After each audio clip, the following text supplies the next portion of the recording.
Hi guys, எல்லாருக்கும் வணக்கம். நான் தான் உங்கள் ஜேகேஷ். My welcome to my dear JAV force.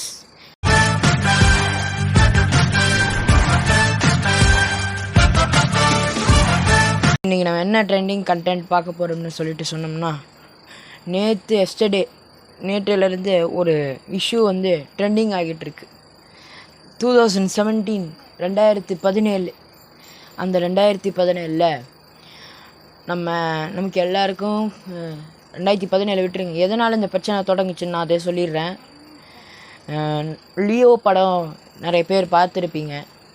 அதில் ஹீரோயினாக நடித்தவங்க, ஏன் நம்ம எல்லாருக்கும் தெரிஞ்ச ஒரு ஆக்ட்ரஸ், அவங்க ட்ரிஷா இருக்காங்கல்ல, அவங்கள வச்சு இந்த பொலிட்டீஷியன்ஸ் நல்லாவே அவங்கள டீஸ் பண்ணுறதுனா அவங்கள தேவையில்லாத வம்புக்கு இழுத்து இருக்கிறானுங்க. என்ன பிரச்சனைனா, 2017 ஏடிஎம்கே ஒரு ப்ராப்ளம் நடந்துச்சுல. இப்போது ஜெயலலிதா இருக்காங்கல்ல, இறந்தாங்க. அதுக்கப்புறம் ஒரு கான்ட்ரவர்சி மாரி எல்லாரையும் கூவத்தூர்னு ஊர் கேட்டாலே நம்மள பெரியவங்க எல்லாருக்கும் நீங்கள் எல்லாம் நினைப்பீங்க, கூவத்தூர்னால் பொலிட்டிக்ஸில் நடந்த ஒரு ப்ராப்ளம் அப்படின்னு நினைப்பீங்க. ஆமாம், ஒரு எம்எல்ஏலாம் கூப்பிட்டுட்டு போயிட்டு ஒரு ரூமில் போட்டு அடைச்சி, எம்எல்ஏக்கள் எல்லாம் ஒரு ரூமில் போட்டு அடைச்சி வச்சு ஜாமர் பண்ணி, அப்போது சசிகலா இருக்காங்கல்ல, அவங்க ஜெயிலுக்கு போகிற டைமில் எடப்பாடி சிஎம்மாக வந்தார்ல. ஸோ அந்த ஒரு இதில் அது என்டர்டெயின்மெண்ட் பண்ணுறதுக்காக எம்எல்ஏக்கு ஃபோனெல்லாம் ஜாமர் வச்சுட்டாங்க. யாரும் கால் பண்ணக்கூடாது அப்படின்னு சொல்லிட்டு ஜாமரை போட்டு வச்சதுனால, ஆப்போனண்ட் இருக்கக்கூடிய கட்சிக்காரங்க யாரும் உனக்கு நான் இவ்வளோ கோடி தரேன் அப்படின்னு சொல்லக்கூடாதுன்றதுனால ஸோ அதுமாதிரி பண்ணியிருக்காங்க. அந்த நைட்டில் ஃபுல்லாக ஸ்டே பண்ணிவிட்டு, ஸோ நம்பிக்கை வாக்கெடுப்புன்னு சொல்லுவாங்கள்ல, எனக்கு இந்த கவர்மெண்ட் மேலே கொஞ்சம் சந்தேகமாக இருக்குது, இந்த கவர்மெண்ட்டே எங்களுக்கு தேவை கிடையாது, வேண்டவே வேண்டாம் அப்படின்னு சொல்கிறாங்கல்ல, அப்படிப்பட்டவங்களுக்காக தான் இந்த ஒவ்வொரு ஸ்டேட்லேயும் இந்த நம்பிக்கை வாக்கெடுப்பு நடக்குது. ஸோ இந்த நம்பிக்கை வாக்கெடுப்பில் என்ன தான் சொல்கிறாங்கன்னா, ஸோ பெரும்பான்மை மெஜாரிட்டின்னு ஒரு இருக்குது. அந்த மெஜாரிட்டியை யாரை நிரூபிக்க முடியலன்னா எம்எல்ஏ சேர்ந்து ஓட்டு போடுவாங்க. மெஜாரிட்டி நிரூபிக்க முடியலன்னு சொல்லிட்டு சொன்னோம்னா, ஸோ கவர்மெண்ட்டை கலைச்சி விட்டுருவாங்க. கவர்னர்ஸாக இருந்தாலும் சரி, கவர்னர்ஸ் தான் கலைப்பாங்க. ஸோ அந்தமாதிரி கலைக்கக்கூடாதுன்னு சொல்லிட்டு தான் அந்த கூவத்தூரில் ஒரு ஈவெண்ட் ஒரு விஷயமே பண்ணாங்க. எல்லோரையும் அடைச்சி வச்சுட்டு எம்எல்ஏஸை. அப்போ என்டர்டெயின்மெண்ட்டுக்காக சில ஆக்டர்ஸு அதுக்கப்புறம் ஆக்ட்ரஸ் நடிகைங்களாம் கால் பண்ணியிருக்காங்க போல். ஸோ அப்போ வந்திருப்பாங்களா இல்லை சரியாக தெரியல நமக்கு. பட் ஆனால் இதில் ஏடிஎம்கே கட்சி இருக்குல்ல, அந்த கட்சியோட இப்போ இருக்கிற கட்சிக்காரர் கிடையாது. ஏற்கனவே கட்சியை விட்டு டிஸ்மிஸ் பண்ணியிருந்த ஒரு நபர் இன்றைக்கி ஆக்ட்ரஸ்ஸாக இருக்காங்களா, அவங்கள பற்றி கேவலமாக பேசியிருக்கிறாரு. இது தொடர்பாக அவங்களே ட்வீட் பண்ணியிருந்தாங்க. சார், நான் ஈவினிங் பார்த்தேன், ட்வீட் ஓப்பன் பண்ணால் அப்போ தான் எனக்கு விஷயமே தெரிஞ்சது. ஸோ இந்த அளவுக்கு பிரச்சனை நடந்திருக்கு. ஸோ நம்ம தான் இதெல்லாம் விடலை, கவனிக்கலை அப்படின்னு. பொதுவாக இப்போ பப்ளிக் இஷ்யூஸ்லாம் நான் தேடி போய் பார்ப்பேன். ஏன்னா நான் இன்றைக்கி சரியே சோஷியல் மீடியா பக்கம் போல் டிவி பார்த்த பிறகு தெரிஞ்சது இந்த இஷ்யூஸ் பிரேக்கிங் போயிட்டுருக்கு. அவங்க இட் இஸ் டிஸ்கஸ்டிங் அப்படின்னு சொல்லி போட்டிருக்காங்க, ட்வீட் பண்ணியிருக்காங்க. ஸ்க்ரீனில் பார்க்கலாம் நீங்கள் அவங்க என்ன ட்வீட் போட்டாங்கன்னு. நான் கூட என்னோடய தரப்புக்கு நான் ரிப்ளை பண்ண அவங்களுக்கு எல்லா கமெண்ட் பண்ணுவாங்க ட்வீட்டில். ஸோ இந்த பொலிட்டீஷியன்ஸ்க்கு இதுவே தான் வாடிக்கை அப்படின்னு சொல்லி நான் ஒரு ட்வீட்டை போட்டேன். நான் இல்லை, ஒட்டுமொத்த தமிழ்நாடுமே அவங்களுக்கு சப்போர்ட்டாக அண்ட் வேர்ல்டு அவங்களுடைய ஃபேன்ஸ் எல்லாருமே அவங்களுக்கு சப்போர்ட் பண்ணி ட்வீட் போட்டுருக்கோம். அதில் என்ன சொல்லியிருக்காங்கன்னா, அவங்களுக்கு நான் 25 லட்சம் ரூபாய் நம்ம கட்சி கொடுத்தோம் அப்படின்னு, ஒரு 25 லட்ச ரூபா கொடுத்தோம், வரலை அப்படின்னு சொல்லியிருக்கிறார் போல். 25 லட்சம் கொடுக்கவும் இல்லை, வாங்கவும் இல்லை, ஓகேவா? அப்படி தொடர்பாக என்ன பேசக்கூட அவங்க கால் பண்ணல. என்னை குறித்து ஒரு அவதூறாக பேர் வாங்கணுன்றதுக்காக இங்கே இருக்கிற சிலர் கேவலமாக நடந்துக்கிறாங்க. இவங்களை நினச்சாலே எனக்கு அருவருப்பாக இருக்குன்னு சொல்லி அவங்க ட்வீட் போட்டிருக்காங்க. ஸோ இவங்களுக்கு ஏன் இதே பொழப்பாக இருக்குன்னா வேறு வேலை இல்லை, தங்களை ட்ரெண்டிங் ஆக்கணுன்றதுக்காக இந்த வேலையை அவங்க பார்க்குறாங்க. ட்ரெண்டிங் ஆக்கணும், இப்போ எந்தெந்த விஷயத்தில் ட்ரெண்டிங் ஆக்கணும் அதெல்லாம் அவங்களுக்கு கிடையாது. சும்மா ஒரு ட்வீட்டை போட்டு விட்றது, வாய்க்கு வந்தபடியெல்லாம் பேசுகிறது, சரிங்களா?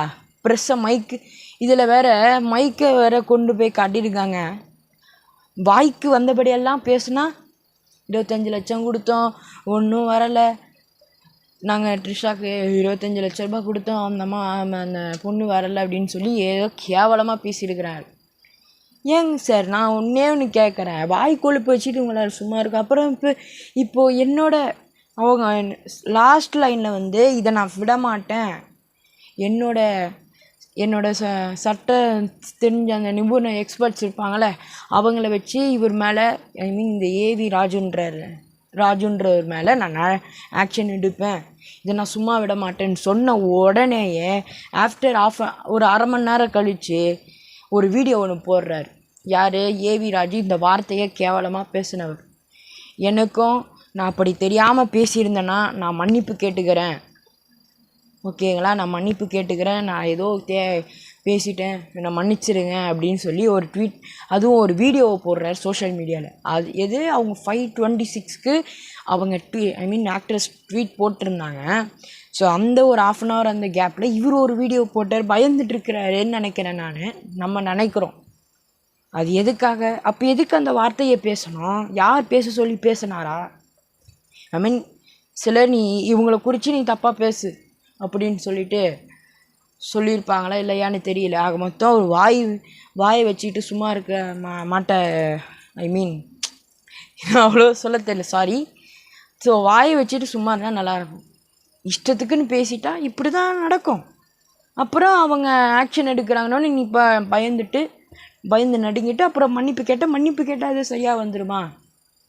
எல்லாரோட கேள்வியும் மன்னிப்பு கேட்டால் மட்டும் நீங்கள் பேசின ஒவ்வொரு வார்த்தையும் கரெக்டாக ஆகுமா? ஒரு ஆக்ட்ரஸை நீங்கள் இப்படி பேசியிருக்கீங்க, ஸோ அவங்க தமிழ்நாடு இல்லை வேர்ல்டு ஃபுல்லாக அவங்களுக்கு ஃபேன்ஸ் இருக்காங்க. ஸோ அவங்களோட ஃபேன்ஸ் வந்து உங்களை அடிக்க எவ்வளோ நேரம் ஆகும்? அவங்களே சொன்னாங்க, நீ இவனை போட்டு தள்ளு, நீ அப்படி பண்ணு, சொல்ல மாட்டாங்க. அவ்வளோ நம்மளும் அவங்கள குறை சொல்லக்கூடாது, ஏன்னா அவங்க ஆக்ட்ரஸ். ஸோ இவரை போல நம்ம கேவலமாக பேசக்கூடாது. ஸோ ஒரு ரெஸ்பெக்ட் நம்ம கொடுக்கணும் யார் லேடிஸாக இருந்தாலும். ஸோ இவங்க பொலிட்டீஷியன்ஸுக்கு இதே தான் வேலை, இதே வேலையாக சுற்றிக்கிட்டு இருக்காங்க. எப்போ ஒன்று கட்சியில் இருக்கும்போது கேவலமாக பேசுகிறது, கட்சியில் இல்லாதப்பவும் கேவலமாக ஆக்ட்ரஸ் சினிமா செலிபிரிட்டிஸை குறை சொல்கிறது. இதுக்கு பல நம்ம எல்லா சினி ஸ்டார்ஸும் தங்களுடைய கண்டம் பண்ணியிருக்காங்க, ட்வீட் போட்டிருக்காங்க, எதிர்ப்புகளை பதிவு பண்ணியிருக்காங்க. ஸோ இதெல்லாம் நான் ஏன் இதை சொல்கிறேன்னா, நான் யாராக இருந்தாலும் சரி, ஒருத்தவங்களை பற்றி பேசும்போது நம்ம நாவடக்கம் தேவை, நம்ம வாயை கொஞ்சம் கண்ட்ரோல் பண்ணிக்கிட்டு பேசணும். அதுதான் நான் என்னோடய சார்பாக நான் இவருக்கு சொல்லிக்கிறேன். அதுக்கப்புறம் அவங்க ஆக்ஷன் எடுப்பேன் அப்படின்னு சொல்லிட்ட பிறகு பயந்துட்டு, ஐயோ இந்த பொண்ணு ஆக்ஷன் எடுத்துட போகுதுன்னு சொல்லிட்டு பயந்துட்டு இருக்கிறாரு போல். பயந்து அதுக்கப்புறம் நம்ம மன்னிப்பு கேட்குறதெல்லாம் ஒன்றும் ஆகாது. நீங்கள் பேசுனதாக தான் இருக்கட்டும், பேசுனது தான், அதை மன்னிப்பு அதெல்லாம் கிடையாது. நீங்கள் நல்லது பேசிட்டு தெரியாமல் சொல்லியிருந்தீங்கன்னா தான் மன்னிப்பாங்க. நீங்கள் இவ்வளோ தரக்குறைவாக பேசிட்டு அதுக்கப்புறம் மன்னிப்புனா எப்படி மன்னிப்பாங்க? இதில் வேறு ஒரு ஆக்ட்ரஸ் வேறு நீங்கள் குறை சொல்லியிருக்கீங்க, அவங்க செய்யாததையும் நீங்கள் செய்யாததை செஞ்சாங்கன்னு சொல்லி கேவலப்படுத்திங்கன்னா அப்போ உங்களுக்கு எவ்வளோ இருக்கும் அப்படின்னு சொல்லிட்டு எல்லாருமே நம்ம நினைக்கிறோம். இன்றைக்கி இதுதான் ட்ரெண்டிங்காக போய்கிட்டு இருக்கு.